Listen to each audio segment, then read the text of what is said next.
خەتەنەکردن لە قورئانی پیرۆزە نەهاتووە کتاب واجب بێ و لەسەرمان فەرز بێ بیکەین. خەڵکانێک بە پاساوی ئاین و دابوونەریتە کۆمەڵایەتیەکان پەنا دەبەنە بەر خەتەنەکردنی کچانی خۆیان بەبێ گوێدان بە مەترسیەکانی ئەم کردارە. بە پێی توێژینەوە پزیشکیەکانیش خەتەنەکردنی کچان و ژنان جگە لە شێواندنی بەشێک لە جەستەی ئەو کەسانە هیچ شتێتری لێ ناکەوێتەوە.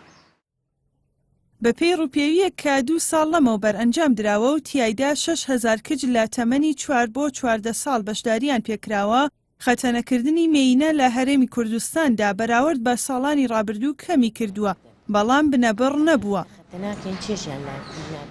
فعلا خەتەنەکردنی مێینە ماوە، بەڵام نسبەتێکی کەمە. ئێستا یعنی ڕێژەکان دابەزیوە، ئەوش زیاتر لەو خێزانانەی کە ئاستی داهات کەم ناتیانە، لەو خێزانانەی کە ئاستی ڕۆشنبیریتیانە کەمە، زیاتر لەو خێزانانەیە. خەتەنەکردن وێڕای کێشەی جەستەیی گرفتی دەرونی درێژخایەنیشی لێ دەکەوێتەوە.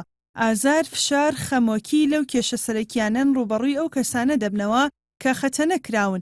ئەمە لە کاتێکدایە لە هیچ ئاینێکدا باسی نەکراوە، بەڵام لە فقهی ئیسلامیدا باس کراوە و ڕای جیاواز هەیە لا سەری.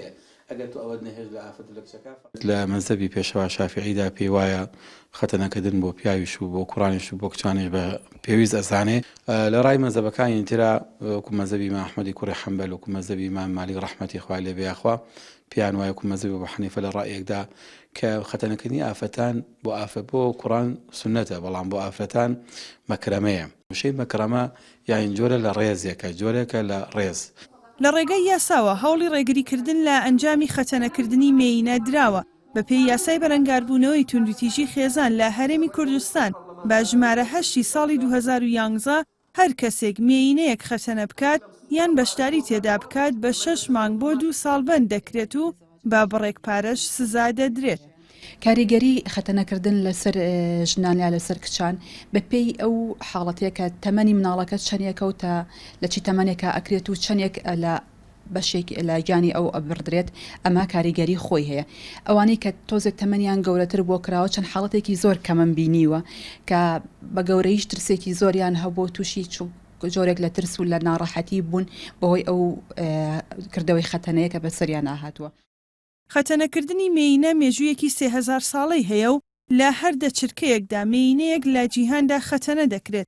لەسەر ئاستی جیهانیش ساڵانە زیاتر لە 2 ملیۆن کچی 4 بۆ 14 ساڵ خەتەنە دەکرێن و بەپێی ئامارێکی ڕێکخرای یونیسف 125 ملیۆن مێینە لە جیهاندا خەتەنە کراون و لە ساڵی 2030ش ئەگەری خەتەنەکردنی 86 ملیۆنی تر لە ئارادایە.